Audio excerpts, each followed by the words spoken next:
Hello, my name is Jonathan Forster and welcome to the Multi-Story Thinking podcast on interior design. I'm an interior designer and educator. My job is to improve quality of life and productivity by helping people to create beautiful and practical spaces to live and work in. The Multi-Story Thinking podcast takes an educational slant to the interior design world. If, like me, you are curious about how things are done within the industry, how people got their breaks and how they've developed their careers, and get some top tips and advice, then this is the podcast for you. So sit back, relax, as we help unravel the mysteries of interior design.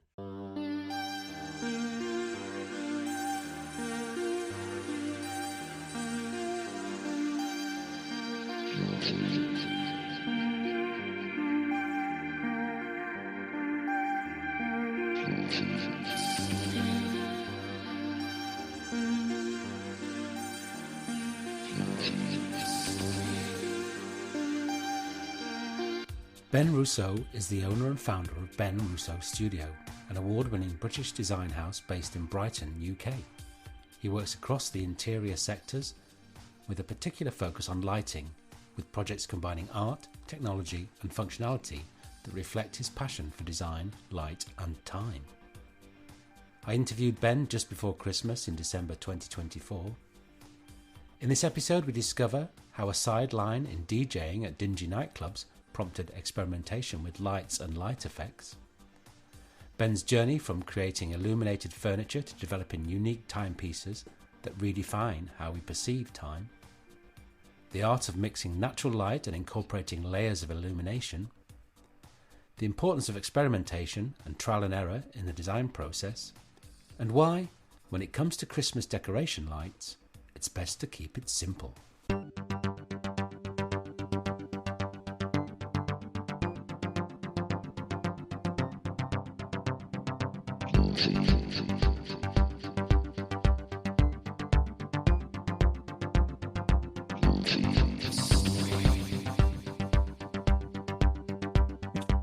Moved around a bit. I'm based in London and the business kind of grew and developed in London. But then we moved to California for 5 years and we moved from North California to South California and then we've moved back again. So being in different areas has kind of changed what I've been doing and the setup and my team around me. Whereas in London, it kind of morphed from where I started out university and I was making these beautiful illuminated tables. And so it was kind of furniture that was with a lighting element in it. So it was kind of combining a love of lighting and almost turning that into a kind of some sort of artistic interior representation using light. And that then kind of morphed into exhibition stands and set design and basically unusual commissions for all sorts of people. And so it sits somewhere in the world of interiors, engineering, artist and designer. And I don't want to be categorized as a jack of all trades, but you know, the story has moved through. But if I was to categorize myself, I would describe myself as a lighting artist and designer that works in the realm of interiors and kind of luxury products and modern art. Yeah, that's a good way of describing it. I still such a broad range of work, but I guess that gives you flexibility to respond to whatever each client is looking for.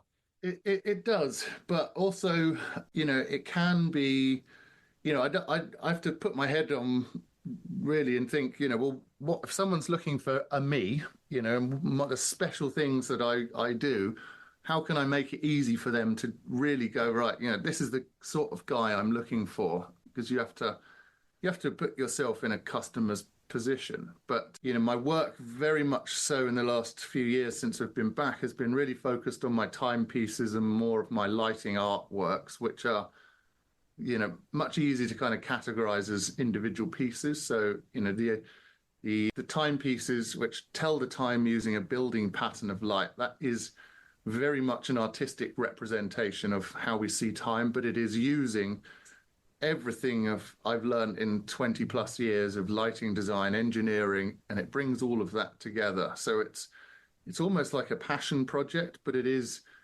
also a culmination of 20 plus years of doing what I've been doing and bringing all the best skills and my best kind of work into one place. So lighting art is very much my the speciality and where I almost want to run with. Now, if someone came to me and said, Ben, we'd love you to do an interior or, help us design our house, then I can certainly do that. But it's them knowing that when I think of their house, it's creating it using the beauty of light and daylight, not just, artificial light. Yeah.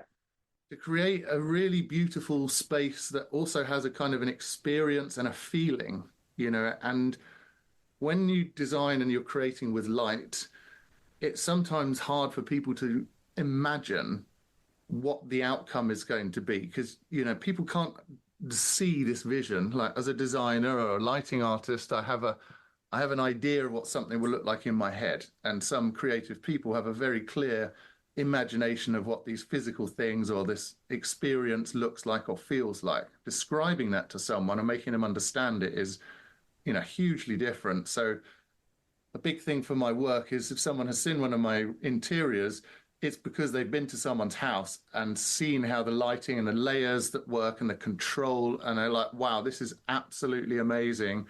I understand how the lighting has just created I understand the end feeling. I see it and I feel it and I experience it and it's wonderful. I don't quite know how all of it has added to get to where it is, but what I know is the end result is amazing. So Ben, we'd love to work with you on our house. And that is the kind of the word of mouth thing that I've been missing since I'm down now in Brighton, where I've got a whole new area and setup. So I've got customers in London and customers in the States that still reach out to me for things. But what I wanted to do is actually take a break of doing all sorts of interesting projects and really focus on these timepieces, make them extraordinary individual, smaller scale experiences that could sit in a hotel. So like you'll see there's behind me. Yeah. And part of that is, we've never been busier. The world is crazy. We've got communication 24 hours a day. We're all working on different time zones. You've got WhatsApp, Facebook pings, your email, your phone, and text message. It's hard to keep. It's exhausting sometimes. Mm-hmm. What I want with the timepieces is to just step back, have some calm, have some seconds with yourself, have just some time to yourself, enjoy being in the moment, just watching a few seconds go past. Now, it's an incredibly important thing, and it works so much better if you were stood in front of one of my timepieces. If you're sat in a beautiful chair in your lovely living room, or maybe it's in your bedroom, but you're just having a moment, and then you will really understand how important and how calming and how beautiful that experience is. So, all of my work is all about an experience and a connection, and kind of wanting it to be exciting, but I want it to be positive and make you feel good about yourself, Well, you've sat in front of, I'll put some of these pictures onto the notes and share on the social media and stuff, but you're sat in front of one of your creations there, and it's actually quite mesmerizing. I'm sort of staring at you and it's in the background. The thing about it, I suppose, it's using a conventional sort of format of the clock face, but what's different is, from my perspective here, is I can see it sort of building the amount of light that it's showing as the time progresses. So it's a kind of dynamic thing, isn't it? I mean, I know a clock is dynamic, but it's sort of, this is different every time it goes round, Yes. Which as it builds the light of the minutes, you've got the seconds going round and then ultimately the hours in the middle. So that sort of, it's almost like you say, a kind of meditative sort of thing. I could probably sit and watch it for hours without really worrying too much. That's it. Well, it is. It's a kinetic artwork in my eyes that has basically a calming pattern of building light. Now, it is designed to be a thing of beauty and decorative that sits on the wall and, adds a thing of beauty in a let's say on a feature wall or something. Yeah. But it is functional, as it does absolutely represent the time in real time, but it is using a building pattern of light that represents the time. So the time 12, 3, 6, and 9 are in their familiar positions. Yeah. And you have this continually building 60 seconds that run around the outside, which is effectively the bit that's most animated, because you can see that progressively building. And then as the 60 seconds build, then the next minute marker would illuminate. So, it constantly changes throughout the day, because if you've only got 1 hour lit, then the hours are not quite, it's not so bright and vibrant. Yeah. But then when you get to kind of 10, 11 p.m., most of the hours are lit. And later on through the hour, it also changes very different from if it's only 1 minute past 10, for instance. And like we're looking at the time now, it's kind of 6, 7 minutes past 10.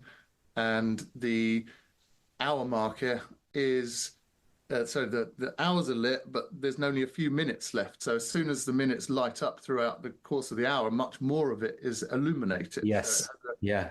a very different effect. And I can change the color of it. So the color changes your mood, and depending on what finishes you have. So for instance, this is a brand new, there's never been seen, this one. This is a leopard print with 23 karat gold leaf on the representing where the numerals are. Now, Yeah. when I first created it, it was deliberately, there is no numbers, there is nothing other than where 12 is and where 3 o'clock is. So it's kind of obvious. And I have patterns that are in quadrants so that you can see where the 15-minute marker is, you see where the 30-minute marker, and it's very, very obvious at that point. But when I put it into a commercial showroom, so I Chaplin's Furniture in West London, which is, beautiful, beautiful high-end furniture showroom. But if people go in there and they're wanting a clock, for instance, it might be too artistic a representation of a clock because there's no numbers. And Yeah. most people kind of get it and think, wow, it's really beautiful. But actually, if they want a clock to be a clock, this is almost an artwork first, and it tells the time second. So by adding in some of the numbers and bringing it back into the realms of actually the functionality is almost impossible to understand. Yes. Yeah. And so then it becomes more of a product than an artwork. It still has this artistic representation, but in a commercial sense. And, somewhere like a hotel, or let's say like a train station, for instance, because I did enter a competition with the Royal National Institute. I think it was actually through Reba, but it was for a new series of station clocks. And I added in some of the numbers because if you've got, your granny, Mrs. Smith down, and she's in a rush to catch her train, and, she's 82 years old and she wants Yeah. to be able to see that time pretty clear. And so it did go against my thinking to put the numbers in for a while. So It makes it slightly more practical to use, I guess, for a wider range of people. Yeah. That's it. I had to drop my guard, but Did you ever, I mean, you've followed the classic clock motif there. Did you ever think about other formats of how to represent time, which could be not as conventional, I suppose? It's not a conventional solution, I must say, but it's using that easily recognized format. Did you explore any other options? I have a vertical version, which Yeah. is kind of linear pieces that build upwards. I have like an arc, so it's kind of like a rainbow shape that it builds in. So, and a lot of my design takes influence from like rev counters on a sports car, or Yes. Yeah. Yeah. engine instrumentation that's kind of used for keeping track on rev counters, RPM, stuff like that, which can be represented in different visual ways. And it was trying to think about how the time could also be represented in these ways that would be familiar to people. If you're used to driving a race car or a sports car, you would see that rev counter build. Yeah. And so I like to take that language and put it in. But actually, the simplicity and the beauty of a normal clock face, there's just, so wonderful about that arrangement that it just works so nicely. And I think there's a means of over designing things sometimes. I think let's just, you use the thinking behind an Apple product, how beautifully simple and just, it's stripped back to absolutely the very barest functions, and to design something so pure and simple takes a lot of kind of work and understanding. And actually, this timepiece has gone through so many iterations to simplify and simplify. And I think that just generally ends up being the best design, where something is just so simple that it just kind of works so well. And I just love the round formation. It just seems to be so calming and beautiful, but Yeah, familiar in a yeah, same way. I want it to feel modern and high tech and kind of from the future. I want it to feel like, wow, this is like the next generation of timekeeping. That's really what I wanted it to feel like. So, but I also want it to be not so alien that people from now will think, oh God, that's just too much to putting in my home, or it's too futuristic. yeah. Can you talk a little bit about how the actual body is constructed? Not without giving away your trade secrets, obviously, but it is. You've got the light. How is the light created?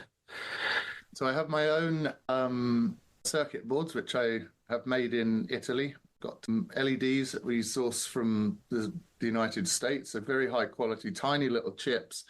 And we're illuminating segments of acrylic which light up behind a glass layer. So as it's a digitally controlled timepiece, but we're physically illuminating individual segments. So it's still an analog Yeah. motion, because I could have done it as a video screen. Yes. It Yeah. could be an LED screen and it could just be an animation. But there's something much more, I feel, honest and something a bit more technical about having these individual segments that physically light up. And, that can be a little more limiting, but also I think that just gives me some ownership, this look and design. And I want people to connect with it. So I feel that giving it as many pieces that people can kind of think, well, there is something slightly analog about it. It's not so far futuristic that it kind Yeah. of feels like, is it made from liquid metal? I can't quite tell what it's doing. Yeah. It's got a beautiful brushed metal frame. This one is in aluminium. So, it feels there's materials that think, well, that will complement my brass chair legs. And, Yes. Yeah. it has a knurled rotor or crown, so that kind of matches the knurling on my door handles or on my watch crown. So very much lots of deliberate details, but it's the face itself. So I have this beautiful glass face, which I was experimenting with mirrors a lot, and I'd be engraving the back of these mirrors to allow light to come through, because the mirror actually is a really good mask for not allowing light kind of to shine through. But there was a lovely contrast, and because it's, okay, this one is 700 millimeters in diameter. The mirrored clock face actually meant that because you can see the reflection of the room in the clock, but the light shining through still, there was something that made it feel quite lightweight, and Yeah. it reduced the mass of it somewhat. And I was experimenting with other things like concrete veneers and carbon fiber, where I'd actually machine out the segments and from a solid surface. So that was a veneer that was on the outside almost. But when COVID came along, and actually you want to, wipe down everything, because people inherently want to touch these lovely fabrics Yeah. and Yeah. materials, and you get people's Fingerprints. fingerprints on, and that's fine. But wiping them down, it wants to be easy. It was so much nicer to kind of clean, so from a hygiene point of view, but also there's just no detail. There's no finishes, no screws, there's no edges, and it's just very clean and wonderfully simple. So this glass surface on the front, metal layer on the outside, and then everything is hidden behind it. So there's very few materials on show. And you've got a number of different. Just looking on your website, I mean, it's the detail is lovely on the little knob on the side. But you've got a number of different designs. I mean, theoretically, is this something that you want to customize lots of different versions, or are you trying to keep it sort of smaller collection of styles, or and also sizes? How big can they be? So this is, as a standard size, this is about as big as I would go at the moment. It's with the frame is a 710 millimeter diameter. For our American audience, it's a little over, it's about 2.5 foot in diameter.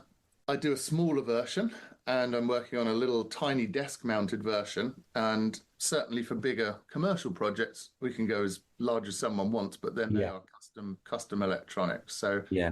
this collection was designed for really for hotels and commercial spaces, spas, really. It was designed with an experience in mind. So if you were in let's say, a luxury hotel that's got a lovely, beautiful spa area, and you don't want a big ticking clock, and actually an artistic timepiece that makes no sound and just has these therapeutic patterns of light, that was really part of the experience that I was designing them for. And Yeah. So I think also because I've just been sort of observing it. Once you've got used to it, it's more straightforward to know what time it is because you have to look at well, sort of at least two different things which we're not familiar with. There's no hands as such, is there? It's where time, precise time, isn't necessarily required, but it's useful to have an idea of the approximate time. So those kind of less stressful, less kind of important time sensitive areas, where you maybe just need to keep a track of time, but it's not, it's not critical to the second, although it is, it is accurate to the second, isn't it, as it's walking around? Yeah. it absolutely is, yeah. And Um, it does, with like a child is used to counting in blocks, if like, yeah. okay, 10 blocks, 10 blocks, 10 blocks, if my nephews come round and they're like 8 years old and they're like, oh yeah, it's 23 minutes past 10. Yeah. Okay. Yeah. So you learn how to read it quickly. Yeah. Right. So, like you say, it's familiarity with it that helps to get used to reading it, like most things. So, just going back to that first years ago when you first were experimenting with furniture or objects and light, what was the fascination with light at that point? What was your first step to utilizing light? And it must have been in a much more cruder format than slick LEDs in that time. I would imagine. The light bulb moment, shall we say. I went to college to study model making, thinking I was going to get into film special effects. And the model making world was all moving into computer drawings, and I wanted to be hands-on with materials and was a little disheartened. But I was DJing, putting on parties at university and having a bit of, outside fun. And I'd design little props and lights and stuff to go on my DJ booth to go in these crummy little venues that we would attend.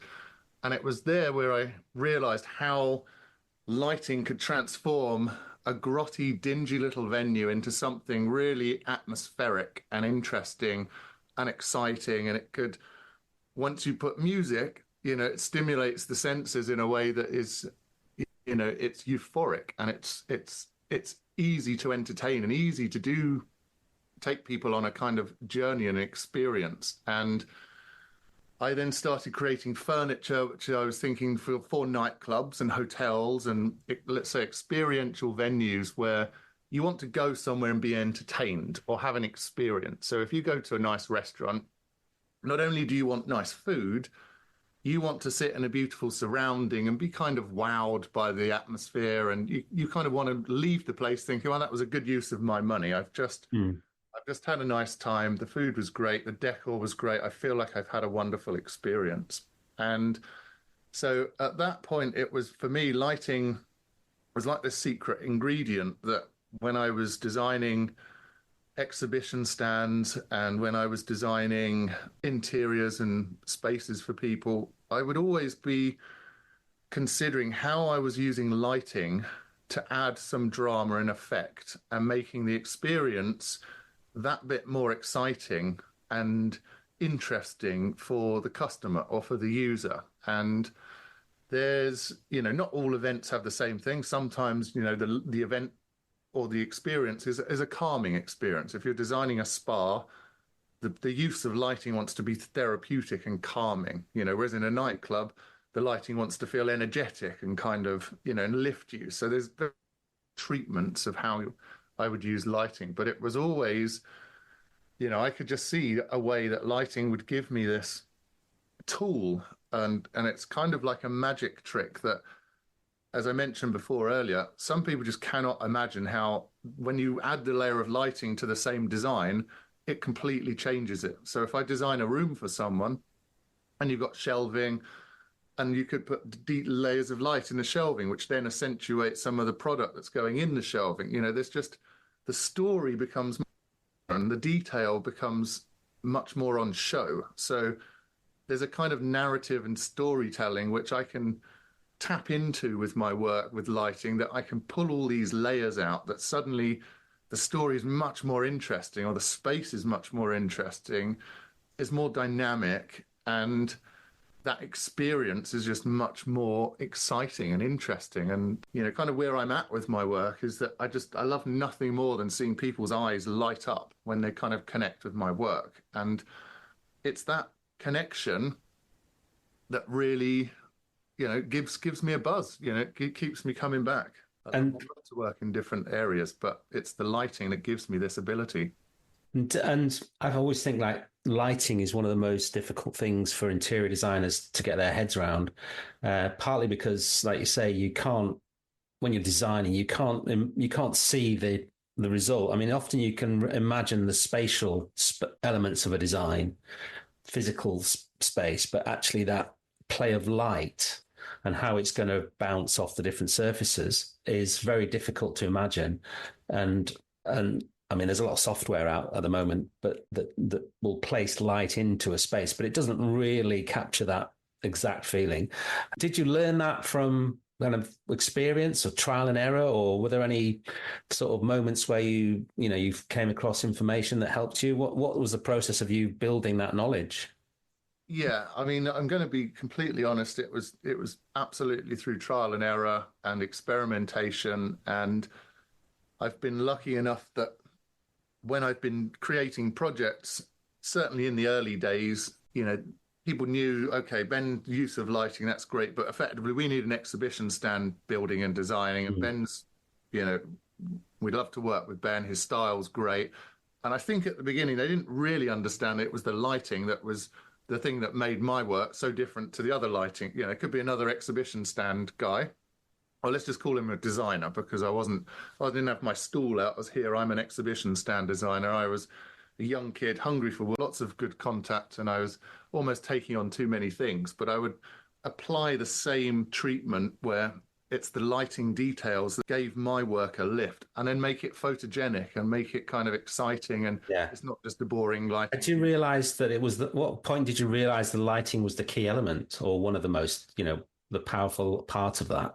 Yeah, well, you know, it's going back to my story at university, which is in these kind of little dingy nightclubs. I just knew at that point that it was like a secret ingredient. Yeah. So when I started applying it into my early interiors work when I was kind of 20 years old, I just kind of kept using these little details because, and I didn't at that point know, hang on, this is going to be my secret ingredient for my career as a designer and an artist. Yeah. It was a kind of little cheat that well, actually, I know if I put a bit of lighting here, that suddenly becomes a bit more interesting. And, you know, I was playing a lot with little LEDs to put into little models and things that I was, you know, effectively making little spaceships that I was going to blow up in a film or whatever. But it was, you know, I had all these tools, you know, the LEDs were small, and trying to make them hidden so you actually get a little wash of color or a little light detail here and there, that made me think, wow, this is easy. This is a kind of great thing to do. It gets attention, and it just kind of it morphed into lots of different areas of my work. So from then creating spaces to, you know, products and artwork, and the clock came from a series of static artworks where I was making decorative pieces that would be for a modern or commercial space, that by the time I started experimenting with them and removing a certain amount of material, so that some of it would be illuminated, some of it would be revealing the material of the item. So there was a lovely balance between lit and non-lit, and I kept using 60, defaulting to 60 pieces of engraved material. So it was like, well, 60 then should just be a clock, and I need to animate it in some way. And that kind of became an experimental series of works, that because I love watches, I love gadgets, machinery, you know, I love the way things work. You know, I do have a fascination for mechanical objects, things like watches, clocks, seeing the mechanisms moving and working. There's a real artistry to these layers of material that move and work, and it's a very very highly engineered finish that I love to see all these little layers of metal and the different kind of grains that are moving against each other. But it's too small a playing field for me. My landscape or my easel is a bigger surface. And so for me, working with light allows me to create a much, it's my natural playing ground. I feel lighting can be done on a big scale where I'm a tall guy. I'm 6'5", so I just naturally like to kind of work on a larger scale of canvas. But how things work and movement and the intricacy of machinery very much plays a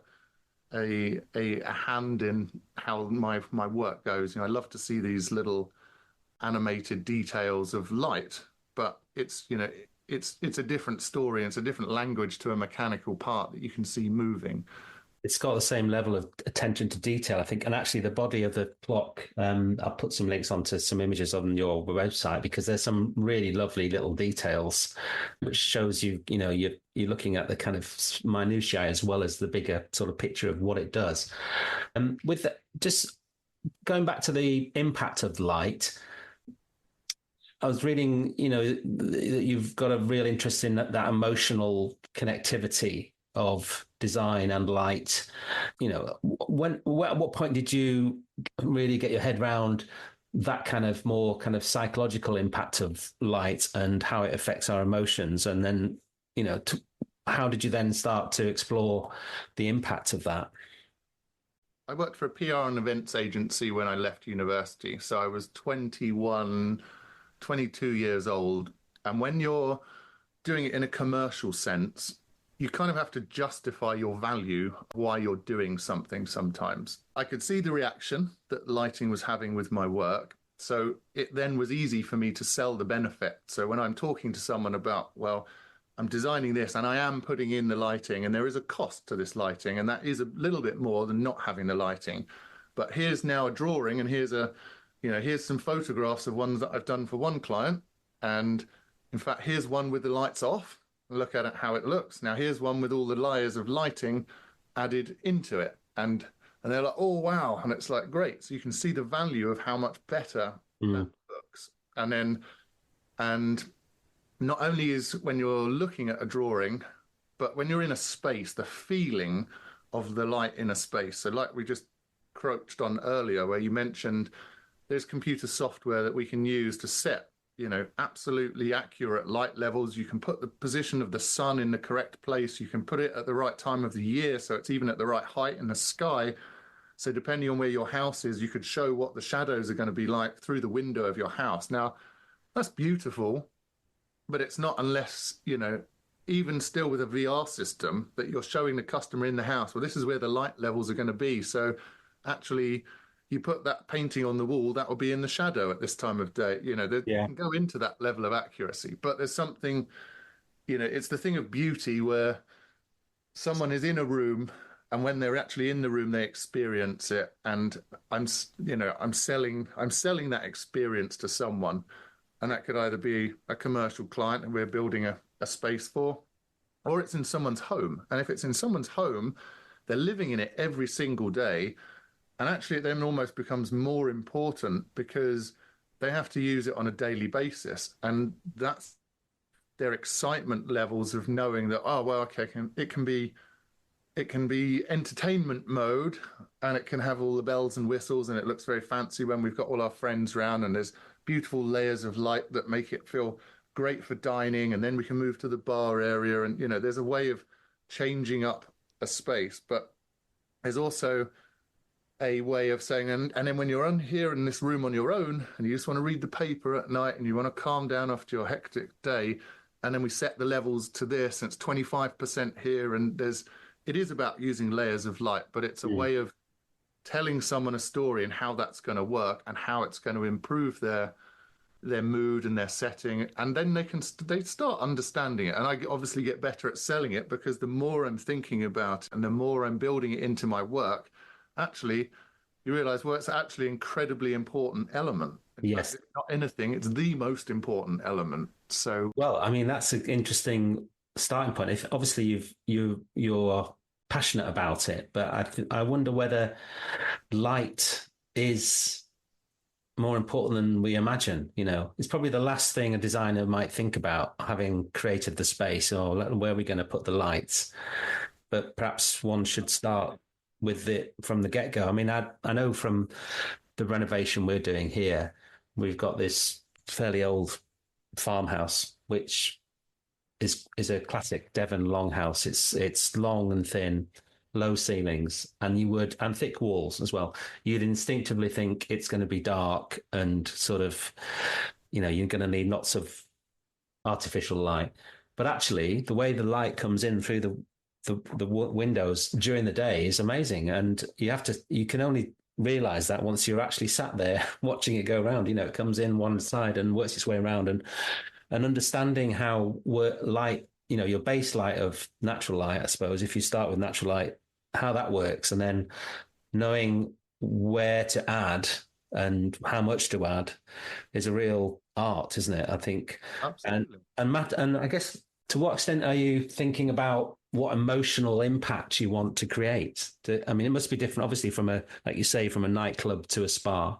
I suppose this comes down to the client, but let's say if I was designing a penthouse apartment for a bachelor pad, Yeah. as a bachelor, there's elements who's going to want okay, I want it to be, let's say, a show off mode, and it's like, I'm going to entertain. So I want it to look cool and have lots of layers that mean people are looking good. There's a bit of flash, got some music, we might have a little bar and stuff, but then there's, okay, I work hard to earn my to have my penthouse. So actually, when I'm tired and stressed, I want the light to be perfect and me to just, okay, sit in this space, and it's just this beautiful calmness, because I have a hectic life. So I need the light levels to be really sensitive to my, it's, not a mental state, but people overlook that. It's like, there's a way of really making someone feel calm and relaxed and secure. And that is so much more important and so much more relevant in this, this kind of age right now, immediately, that looking after ourselves and having the right environment is so important. Also, even a work environment, that might be, this guy's got his home office, and the light level in the home office also needs to be very good for working. That if let's say he's a trader, he's in front of a computer the whole time, those light levels around him need to be very, sympathetic to the space that he's working in. And I think there's just so many ways to ensure that a person's life is suited to their needs. And I would like to take all that information on board before I plan how I treat someone's project. And that could be a residential interior, it could be a restaurant, but there's a brief that I would need to take to understand what we're trying to do for the customer. And it's like, are we trying to give them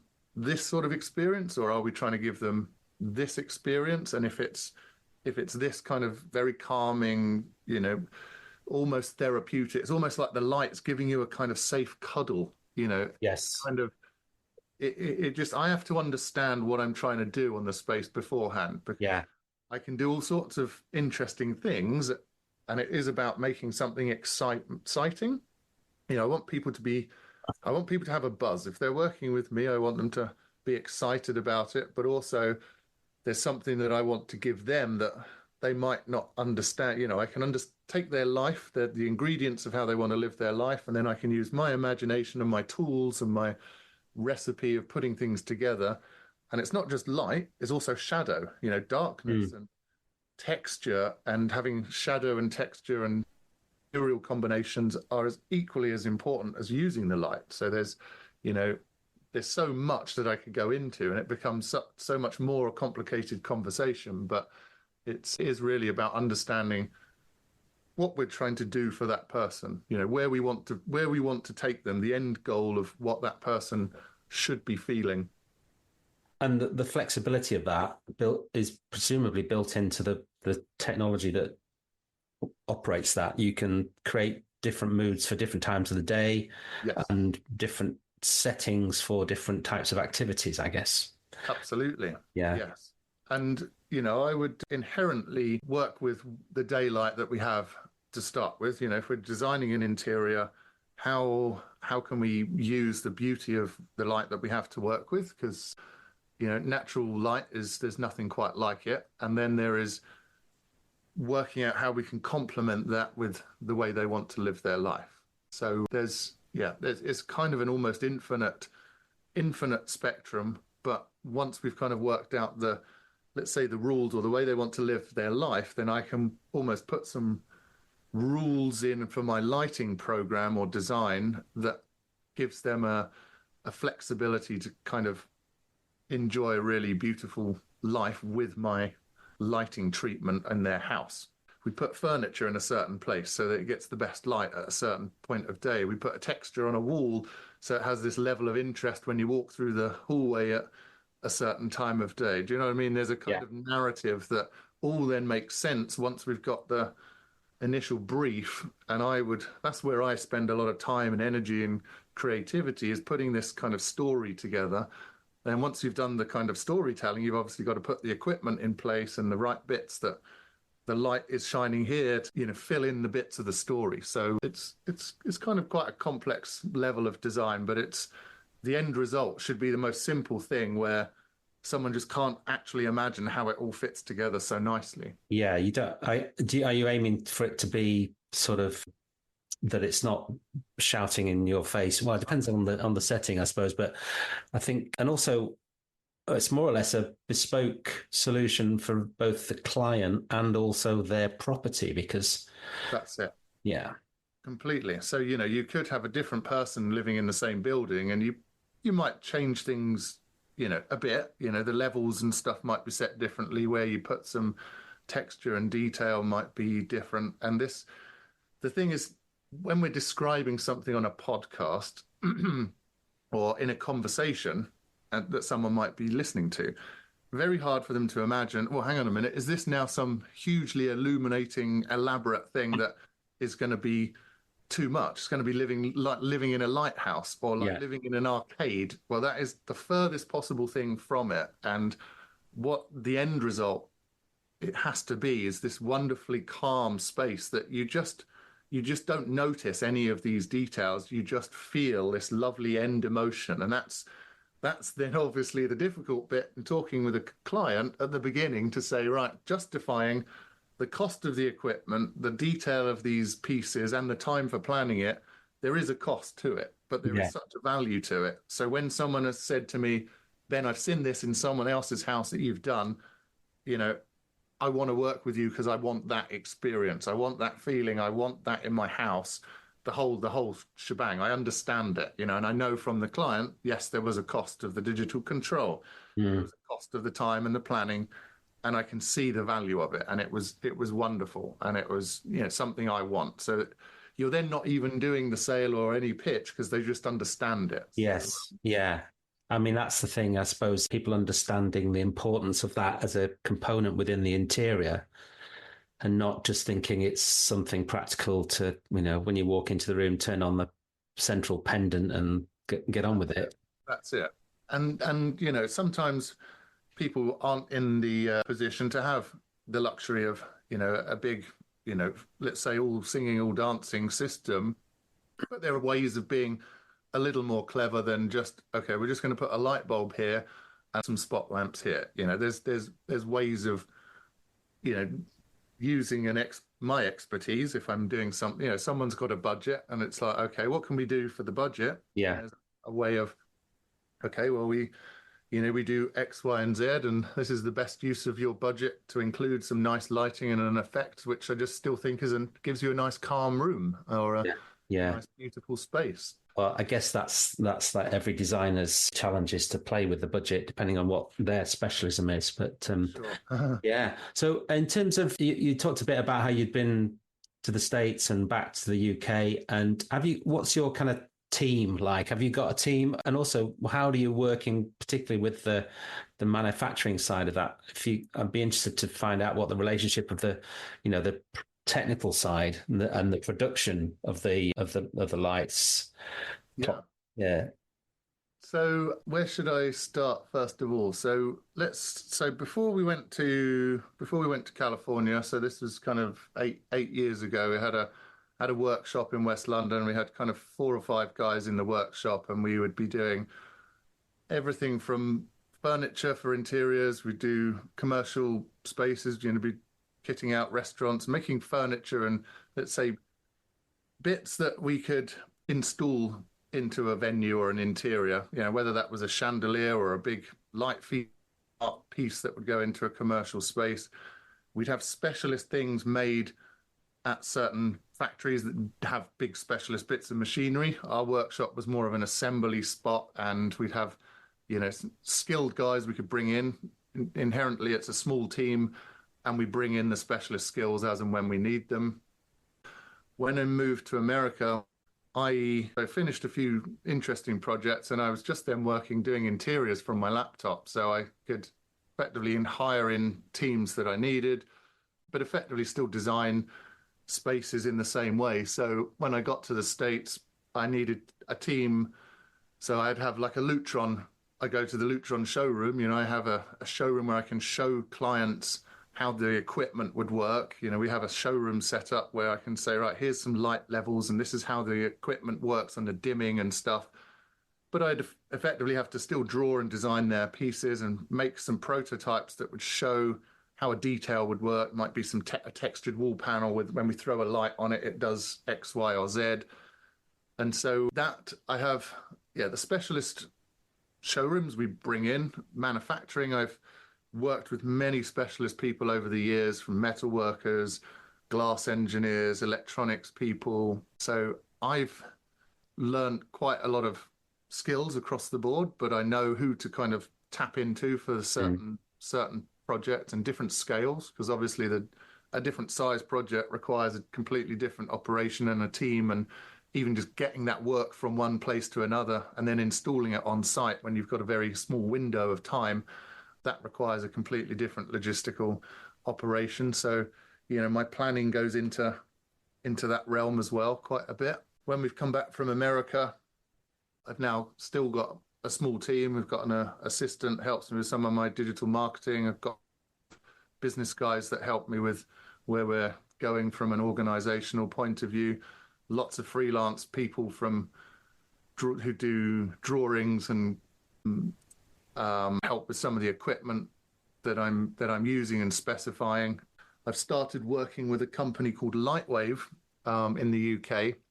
We're actually installing some really cool lighting in my house in the new year. So I've, not putting my money where my mouth is, but in my house, I effectively experiment with some lighting effects and details, and not like the mechanic who's always, he's never had time to fix his car because he's always working on other cars.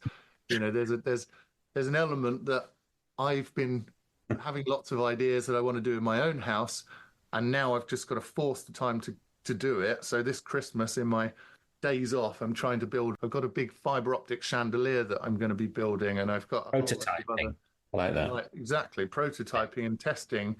And so with Lightwave, we're installing a different set of digital controls and switches. And the good thing and I talk about this product just because it's something I'm interested in. So, when I'm interested in a product that works well, then it's beneficial for my clients, because actually if I'm using it and understand it, and, let's say it's cost effective, but, one thing, if you're retrofitting into a house, for instance, so if someone's already got the house, and then they're like, well, actually, how do I put the stuff you've done in their house in my house?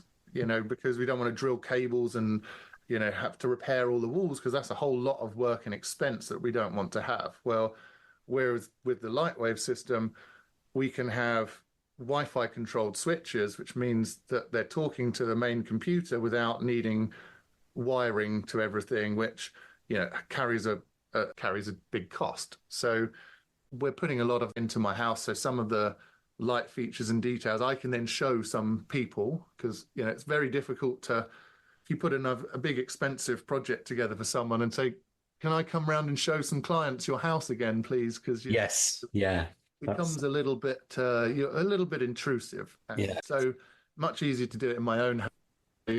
Come to my home and see what I've done in my own house, and then you can see the value and see how it works. And if you don't like it, that's I've never had anyone say that, No. but it's much easier as a showroom for me to say, look, here, this is it. I put my money where my mouth is, and I do it in my own home. Yeah. Well, that's a good way of also understanding how it operates and how, like you say, if you're testing out things. For I'm sure. curious as to what your approach to Christmas decoration lights is. That's the funny thing, is that I try and keep it very understated, because with someone that uses light so much, all the tacky lights, I feel, as I say the word, it's tacky, because some people, if they were overhearing our conversation, they might say, God, some of this might sound really tacky, because they imagine this seaside arcade with lots of horrible lights, and it's all Yeah. confusing, and it just makes a mess. Whereas I've got a tree with just white light on my front garden, Mm. white lights on the Christmas tree, and actually that's very understated, because we've already got lots of detail in the Yes. house. Yeah. Yeah. It just Yeah. doesn't need this. Well, Uh, it's in balance with your design philosophy, I think, then, isn't it? that's it. But I do want the kids to have a bit of fun, and if they want to put sparkling, coloured lights on the tree, then I'm happy for it for a month of Just for December. Christmas. Yeah.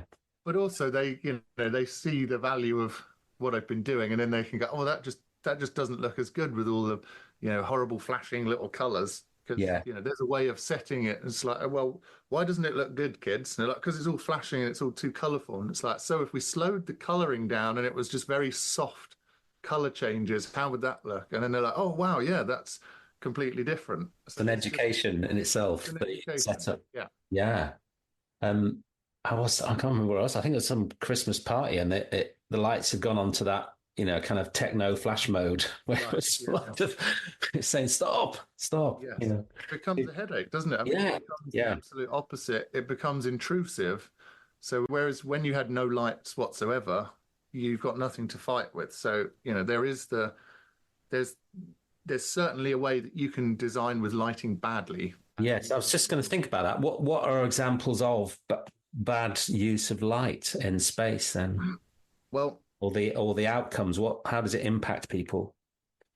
there's the getting the color rendering wrong, which means the temperature of lighting that we're actually using in a space wrong for the task. Yeah, So, for instance, if we're in a museum and we're trying to show off a really beautiful piece of artwork, we want a really pure light that is kind of as close to a sunlight that allows the piece to look in its natural state as much as possible. So, you don't want that to be too cold, and so it has the kind of blue tint to it, and you certainly mm. don't want it to be too warm where it looks too yellow. So, Yeah, there's getting that right is incredibly incredibly difficult, and takes a while to get that correct. But when you've got flashing lights, or you've got someone has just put a color changing strip on,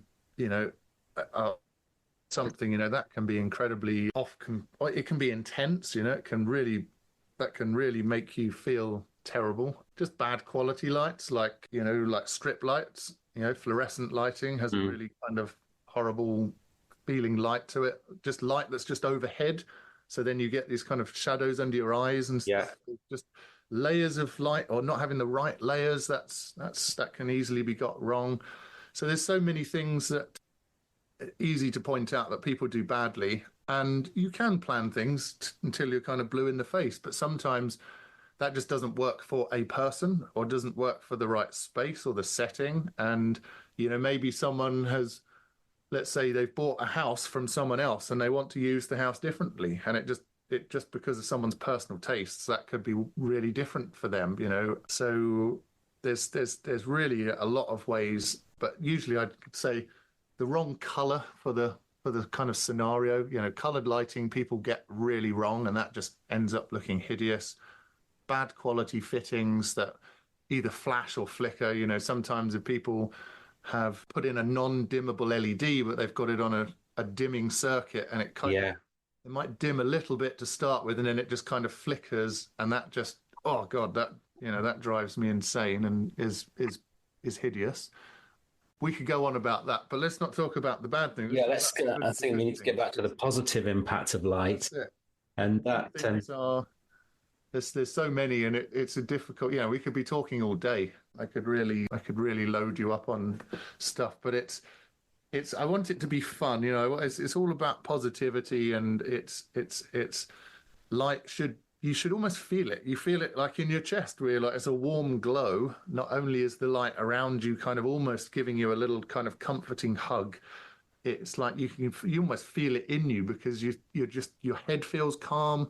Your eyes are like, this is just beautiful, and that's how it has to be for me. It has to have this kind of feeling, and that's it's why I talk about it being there's an emotion there that makes you happy, it makes you calm, but you're connected to it. You are responding to the light that's in your room or your setting, or even if it's an event. If I'm making a light sculpture that's outside, I want people to be wowed by it, and it's got to be something that they can think, wow, this is really beautiful. Yeah, it's a little bit mystifying. I want there to be a little bit of mystery, and it's kind of like a little bit of romance almost, or it's a little bit of something that, you kind of feel, it gives you a little fuzzy glow, which is kind of more linked to, it's kind of a little romantic, and gives you that little fuzzy, warm feeling. Do you know what I mean? That's kind of how I want it to be imagined. That's a lovely way of describing it. I think it's something almost intangible as well, isn't it?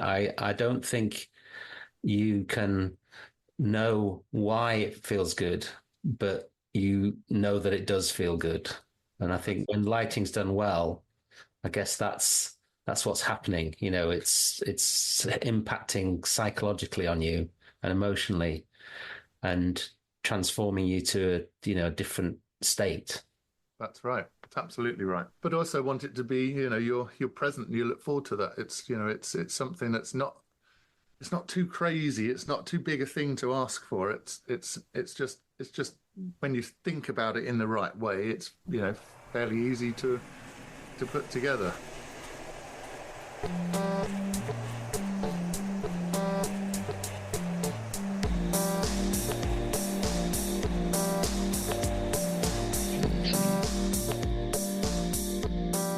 I'd like to thank Ben for taking the time to speak to me. It's really fascinating to hear about his process of developing ideas and testing ideas, and the experimentation that goes into the design process, and also his focus on the technology and the materiality of his products, and the way in which those combine to create new ways of creating light-inspired art, and also looking at a different way of demonstrating and showing what the time is with the use of his timepieces, which have a transformative effect on the spaces that they are part of.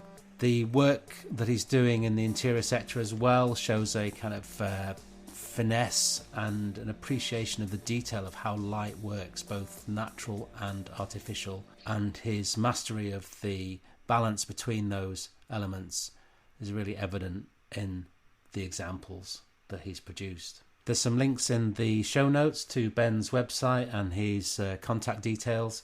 I'd like to thank Jenny Ortega from Pical & Co. for putting us together and facilitating the podcast interview. Thanks very much for that, really appreciate it. The emotional impact of lighting and interior spaces is what we teach at the University of Plymouth on our Interior Design BA Honours course. If you'd like to know how to become a kick-ass interior designer, you can follow the link in the show notes. I'd like to thank Dave Clark from I Am The How for production support and invaluable advice in the setting up of this podcast. Kay Hansen for her planning support and co-hosting for these and our educational podcasts at the University of Plymouth. And Mark Frith for the music. I'd like to hear your feedback. Please get in touch via socials and drop us a line if you have a comment or would like to get in touch. Thanks for listening.